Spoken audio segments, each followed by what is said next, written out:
Friday edition of the show. We were going to have just a straight preview of Sabres and Blues, but we're going to skip that in the name of all these trade rumors that are surrounding the Sabres. We'll get to all of them, and there are multiple, coming up here on the Locked On Sabres podcast. You're Locked On Sabres, your daily podcast on the Buffalo Sabres. Part of the Locked On Podcast Network, your team every day.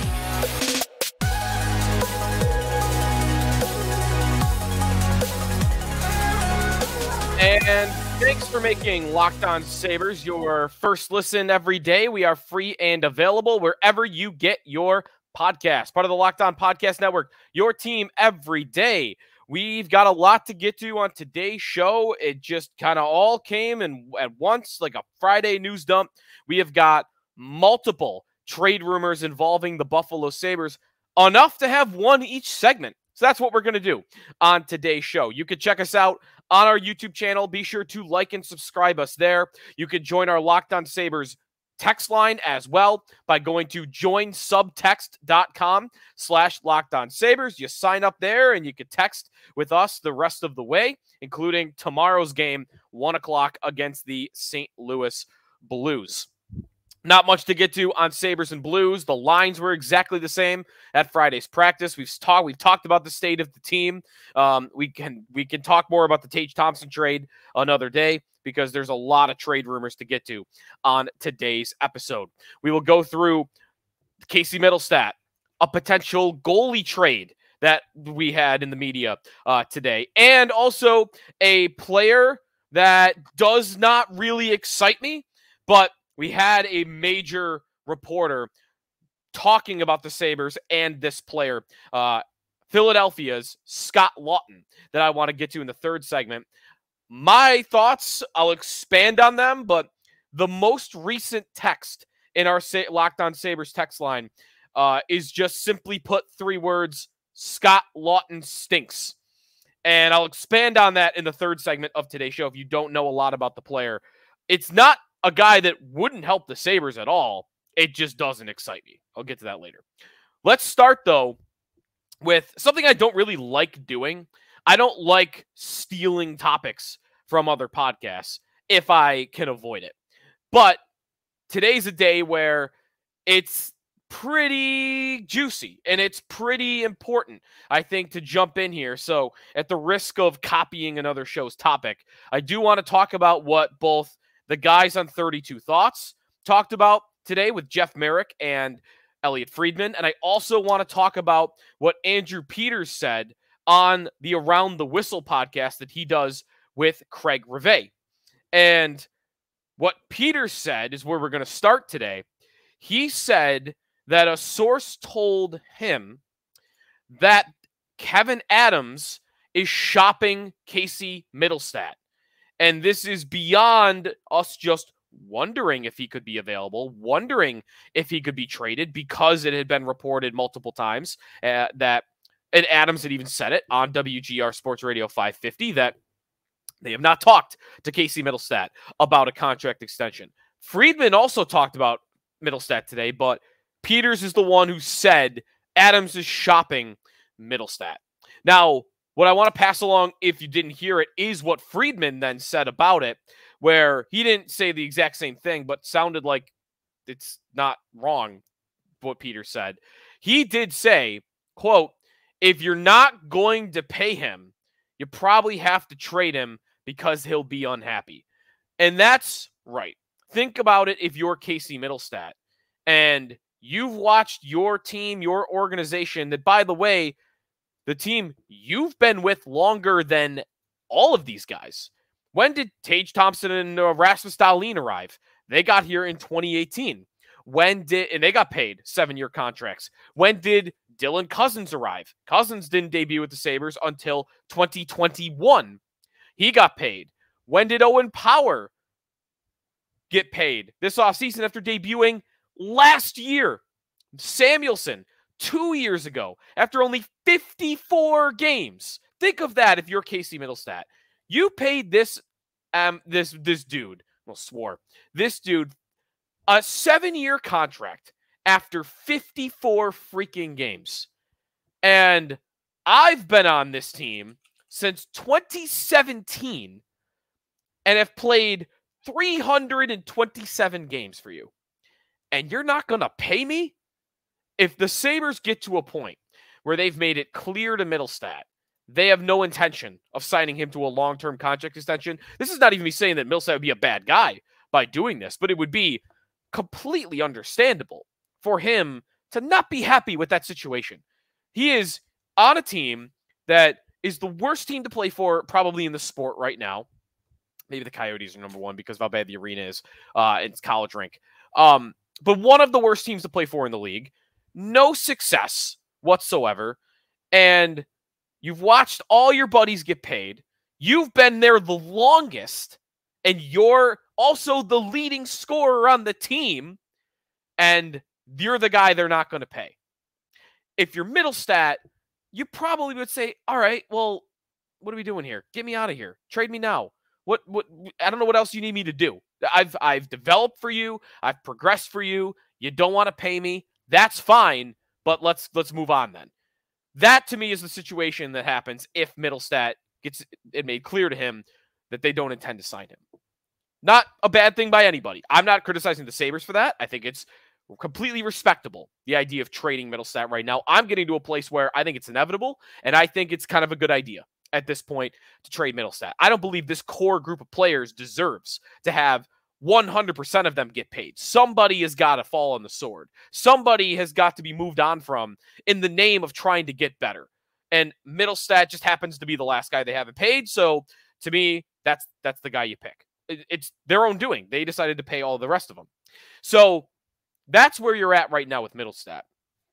But just once again to point out, I'm not trading him for picks and prospects. That would be unbelievably dumb. I can't believe that the Sabres would do that. I'm starting to believe more and more, by the way, the Sabres would not do that. That they do understand the place they're in. And Friedman talked about this too. That he mentioned talking to somebody in Buffalo that they understand as a franchise, they cannot reasonably ask for any more patience from the fans. It would be completely unfair. And if they asked for it, they wouldn't get it. They know patience meter is empty. It's zero. You're getting the tank's empty. You're getting nothing else in terms of patience. So Friedman's saying that. The guys he talks to are usually in the league. So I'm to believe if that guy is saying it, that I have some reason to believe the team gets it too. And that's following up, by the way, the other day when Friedman said that the Sabres should be looking for a prospect for player type of trade, moving on from some of these picks and prospects. So I wonder right now if what is happening behind the scenes, you got Peters today saying they're shopping Mittelstadt, that they're searching. They are searching North America right now, team by team, city by city. They're looking for the deal that sends Mittelstadt and something else away to get something better in return. And maybe they find nothing. Maybe they don't find a player like that available. Maybe they don't find a player like that available that also wants to come to Buffalo or would accept coming to Buffalo. But that's where I'm at. I am now on February 9th. I have mentally checked in to room they're trading Mittelstadt, that they're not going to pay him. And my belief at this point in time, reading all between the lines and hearing the different reports and rumors and hearing from Adams, hearing from Mittelstadt on the two sides not talking, I'm putting that all together in my own head to believe that they're not going to pay Mittelstadt. They're going to trade him. That does not have to be by the deadline, but I think it could be by the deadline. If not, I think you're thinking this offseason, probably. That's where we're at with Mittelstadt. Now, one thing that Peter said following up on his rumor report, whatever he would want to call it, that Adams is shopping Mittelstadt, he mentioned a position that I was not expecting to hear that the Sabres are looking for right now. It relates to the show I just did yesterday. That's coming up here on the Locked On Sabres podcast. Stay tuned for that. We are presented by eBay Motors. Passion, drive, patience, what brings home the winning trophy is also what keeps your ride or die alive. eBay Motors has everything you need to maintain your vehicles and level it up to peak performance, from superchargers, roof racks, exhaust kits, LED headlights, and more. Whether you are into speed, power, or style, eBay Motors has got you covered. With over 122 million parts for your number one ride or die, you'll always find exactly what you're looking for. And with eBay Guaranteed Fit, your part is guaranteed to fit your ride every time or your money back, because with eBay Motors, you're burning rubber, not cash. With all the parts you need at the prices you want, it's easy to turn your car into the MVP and bring home that win. Keep your ride or die alive at ebaymotors.com. Eligible items only. Exclusions apply. eBay Guaranteed Fit, only available to U.S. customers. Back here on the Locked On Sabres podcast. Thanks for making us your first listen every day. Your next listen should be Locked On Sports Today, the first ever national sports 24 streaming channel on YouTube, and you can now find it as well on Amazon Fire TV. You got the big game coming on Sunday, the Chiefs and the 49ers. They're talking all about it with the local experts of Locked On, plus our national shows covering every league. Find Locked On Sports Today on Amazon Fire TV. Andrew Peters, Craig Gervais, they do a great job with the After the Whistle podcast. Elliotte Friedman, Jeff Merrick, they do a great job with the 32 Thoughts podcast. Those two podcasts, shout out to them because they have provided us with some juicy content, rumors, and reports on this Friday ahead of a weekend where the Sabres will meet the St. Louis Blues. So let's go back to what Andrew was talking about on After the Whistle. He said, after mentioning Mittelstadt as being shopped, said on the Sabres, they're looking for a goalie. They don't trust the three that they have. They're looking for a goalie. They're looking for a number one goaltender, is the way it sounded to me. So then Peter said one name. He mentioned a name in particular, John Gibson. Let's circle back to this. We've talked about John Gibson before. I'll probably do a full show breaking down that as an idea coming up next week. Gibson, again, we've talked about him before, so you give you the Cliff Notes because this is a review. John Gibson has a big contract. He is 30 years old. He has a modified no-trade clause, which he submits a 10-team no-trade list. I would almost guarantee, I would bet everything I own on one of the 10 teams on his list is the Buffalo Sabres. So you'd have to do a little bit of a sales pitch, I think, if you wanted to go down this road to make him feel comfortable coming to Buffalo. He's got, after this year, 3 more years on his contract at $6.4 million. He, this season, has a 601, geez, that would be terrible, a 901 save percentage on a very bad Ducks team. His advanced stats, goals saved above expected, out of the 67 goalies that have played 10 or more games this year, Gibson is 29th. Literally one spot below Ukko-Pekka Luukkonen. And it's basically the same. It's .179 per 60 for Luukkonen, .177 for Gibson. Basically the same production. But one guy is 6 years older, and one guy is a lot more expensive. It's interesting to me the Sabres would be in the market for a goalie at all. That, I guess, though, would lend itself to the show I just did on cashing in and selling high on Ukko-Pekka Luukkonen. What I expected for a lot of, and I got some of from our listeners on our text line and tweeters and others, when I was going to talk Luukkonen trade, was most people are going to hate this. Most people are going to be against this. Most people are going to think I'm crazy, just trying to stir things up, be clickbaity or whatever. I legitimately thought it was interesting and there was real merit to it. And what I've gotten in the last 24 hours is a lot of, no, there's some logic here. And now I've got something that makes me think they might even be thinking it. The Sabres might even be already ahead of me thinking about this idea. Because if they're looking for a number one goaltender, and I got Peter saying they don't trust the three guys they have, that sounds to me like the Sabres and Kevin Adams might like Ukko-Pekka Luukkonen fine, but they don't think this is they're not convinced this is going to be Luukkonen every year. The year he's having right now, I said it yesterday, this would be the time to cash in because you might expect some regression next year. Well, I don't like the John Gibson idea, for instance. Gibson hasn't been a great goaltender in like 4 or 5 years. I don't need that. I don't like that contract either. Too expensive for me. So I don't like that for Luukkonen. The Luukkonen idea for me is still getting defensemen. But interesting at all that they would be even sniffing around in the goalie market. Kaapo Kähkönen is available out in San Jose. Jacob Markstrom is available in Calgary. Who else? Marc-Andre Fleury is available, but in Minnesota. But that's a rental. I don't think that makes any sense for the Sabres. There are other guys available, but those are the big names that you would find right now if you were to scour the market. But I wonder what they'll do. That doesn't sound to me like a team that's ready to pay Ukko-Pekka Luukkonen, right? That's its own contract situation, separate from Mittelstadt. But maybe it's both. Maybe all of this, Mittelstadt being shopped, looking for a different goaltender, if that's all true. Maybe this sounds a lot like they aren't going to make a GM change.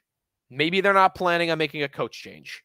But they also don't want to just run back the same group.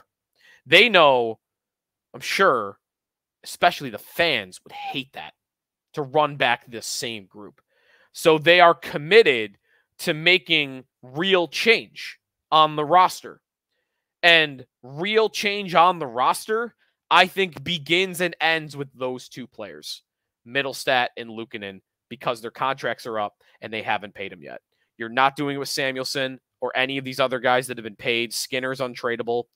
And the other guys aren't worth enough. Poso, Girgensons, the rest. The two guys that are worth something that would mean real change, you would get something back, and you don't have to pay long-term, it's Luukkonen and Mittelstadt. So I guess this really shouldn't be the most surprising thing that we hear this morning.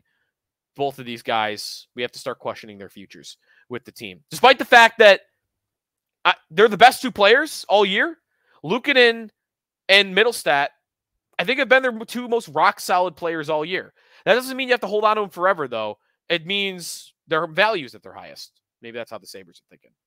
When we come back, a specific player in the league, Scott Laughton of the Philadelphia Flyers, was mentioned with the Sabres in mind today. We'll talk about him as a trade idea, and I'll tell you why I don't like it. He is a not exciting idea to me at all. But we'll get into the player. I'll tell you why, even if they did do it, he would help them. I just, again, can't get too excited for it. Back after this on the Locked On Sabres podcast, we are presented by Indeed. If you need to hire, you need Indeed. Indeed is your matching and hiring platform with over 350 million global monthly visitors, according to Indeed data, and a matching engine that helps you find quality candidates fast. Indeed doesn't just help you hire fast. 93% of employers agree that Indeed delivers the highest quality matches compared to other job sites, according to a recent Indeed survey. Leveraging over 140 million qualifications and preferences every day, Indeed's matching engine is constantly learning from your preferences, so the more you use Indeed, the better it gets. Join more than 3.5 million businesses worldwide that use Indeed to hire great talent fast. And listeners of this show will get a $75 sponsored job credit to get your jobs more visibility at Indeed.com/lockedon. Just go to Indeed.com/lockedon right now. Support our show by saying that you heard about Indeed here on the Locked On Sabres podcast. Indeed.com/lockedon. Terms and conditions apply. Need to hire? You need Indeed. Today's episode is also brought to you by Robinhood. Did you know that even if you have a 401k for retirement, you can still have an IRA? Robinhood has the only IRA that gives you a 3% boost on every dollar you contribute when you subscribe to Robinhood Gold. But get this, right now through April 30th, Robinhood is even boosting every single dollar you transfer in from other retirement accounts with a 3% match. That's right, no cap on the 3% match. Robinhood Gold gets you the most for your retirement thanks to their IRA with a 3% match. This offer is good through April 30th. Get started at robinhood.com/boost. Subscription fees apply. And now for some quick legal info. Claim as of Q1 2024, validated by Radius Global Market Research. Investing involves risk, including loss. Limitations apply to IRAs and 401ks. 3% match requires Robinhood Gold for 1 year from the date of first 3% match. Must keep Robinhood IRA for 5 years. The 3% matching on transfers is subject to specific terms and conditions. Robinhood IRA available to U.S. customers in good standing. Robinhood Financial LLC, member SIPC, is a registered broker-dealer. Back here on the Locked On Sabres podcast. Thanks for making us your first listen every day. Getting good with that quick stuff at the end of those reads. We got the Sabres and the Blues, 1 o'clock against the Blues on Saturday afternoon at KeyBank Center. So one last trade rumor to get to. We talked about Mittelstadt. We talked about the Sabres' potential interest in the goalie market, which is not something I was expecting to talk about again today. How about a specific name that Jeff Merrick of Sportsnet said could make sense for the Sabres and is available? This guy's been available, I guess, since the summer, still is. Scott Laughton of the Philadelphia Flyers. If you're a diehard hockey fan, you know who this is. If you're just a casual Sabre fan, you've maybe seen him around the league here and there. He has been more of a middle six, really more so a third-line player for the Philadelphia Flyers for now over a decade. This guy's been with the Flyers since 2012-13. Only the second year after they played the Sabres in the playoffs. This guy's been on the team for a long, long time. In 571 games for Philadelphia, 87 goals, 219 points. He is 29 years old. Next year will be his age 30 season. He has got 2 years left on his deal at $3 million per year. It's not just Merrick, by the way. Daily Faceoff, Frank Saravelli has Laughton ranked number 5 on their trade board heading into the trade deadline this coming March. Last year, Scott Laughton, career highs offensively. And they're not the most impressive stats, so brace yourself. This was, in a 10-year career, a career high. 18 goals, 25 assists, 43 points, playing 18 minutes a night. That's the best he's ever done. His second highest up until last year was 32 points, and he had never scored more than 13 goals. So for the most part, we're talking 10 to 15 goals, 25 to 30 points. That's more so what you're getting. Now, what you might be thinking is, okay, well, third liner, he's 6'1", he's not small, he's not big either, 6'1", 190. And Merrick called him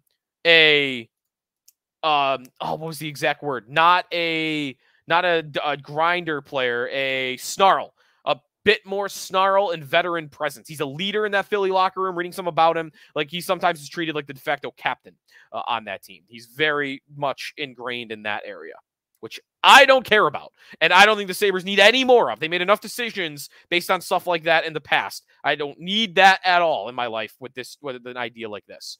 You might be thinking, okay, veteran, leader, snarl, been on a team for 10 years without scoring, more than 15 goals more than once. You might be thinking, well, he must be a really good shutdown player, right? Good defensive player.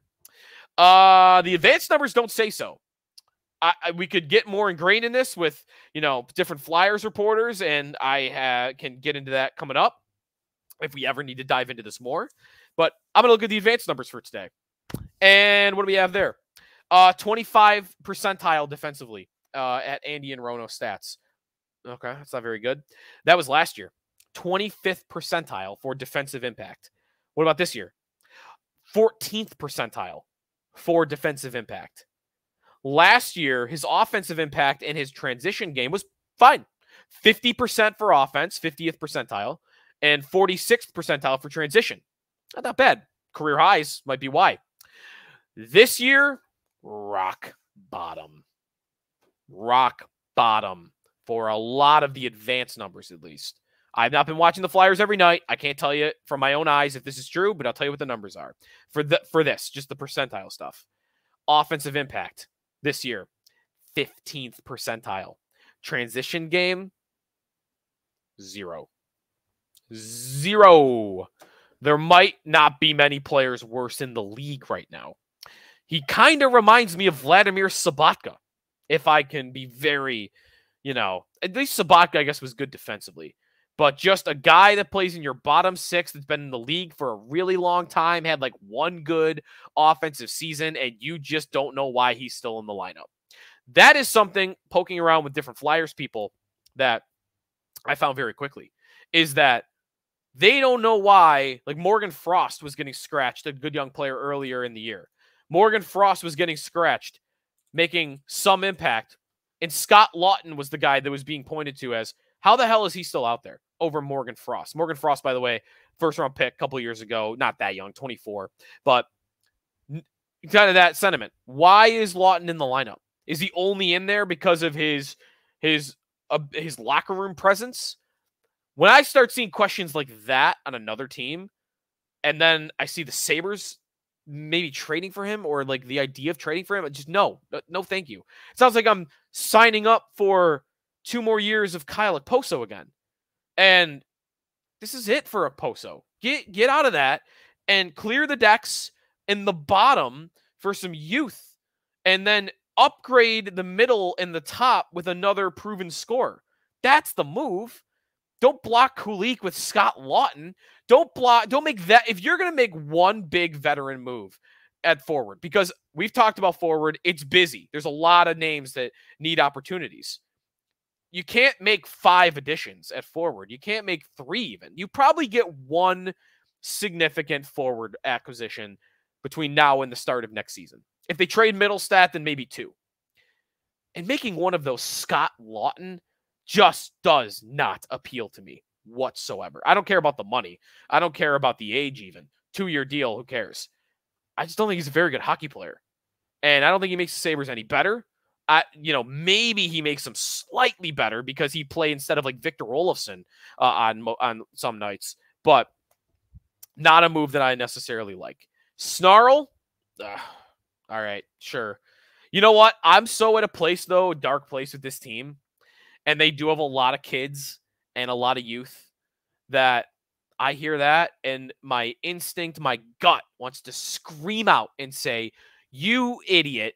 They don't need snarl. They need talent. That's what they need. They're not good because they're not as talented as you think. Get snarl out of my face. I'm at such a dark place with this team that my own inhibitions, I'm ready to just throw out the window. You want snarl? Fine. Try it. Whatever at this point. Try it. I don't know. Become the snarliest team in the league and see if that works. This is how I've kind of arrived with goaltender. I, in my core, do not believe in acquiring and paying top goaltenders, investing in it. I don't think that's how you win in today's NHL. I think it's almost like running back in the NFL, where I can get away with doing it cheaply. Teams do it all the time. This offseason, I told you, go get Connor Hellebuck. It's so against everything I believe in for goaltenders, but it's 13 years. You haven't tried that yet. Go get the star goalie and see if that works. Go pay him $9 million a year. Anything. So, if they traded for Scott Laughton tomorrow, I might have to arrive at a place of, well, okay, we'll see. Let's see what Snarl does on this team. So, that's what you're looking at for a player that is on the market, and he's going to get traded probably somewhere, and hey, maybe that ends up being the Buffalo Sabres. So, that's what we got. Mittelstadt, goalie, John Gibson, maybe, and Scott Laughton. A lot of trade rumors heading into the weekend to think about if you're a Sabres fan.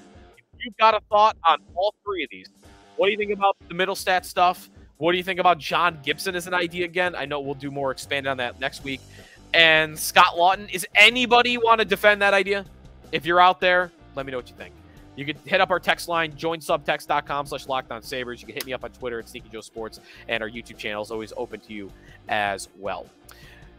All right, you're done with us, so you got time now. You got the big game on Sunday. You got a couple of days. Go check out Locked On Sports today. Brock Purdy, Patrick Mahomes. Full bets. There's a lot of fun stuff heading into Sunday. Commercials and more. Have a fun Super Bowl. Enjoy Sabres and Blues on Saturday. And please let us be talking about a win on Monday. Please let us be talking about a win. on Monday. 1 o'clock puck drop, KeyBank Center on Saturday. Thanks for listening to the Locked On Sabres podcast and making us your first listen every day, part of the Locked On Podcast Network, your team every day.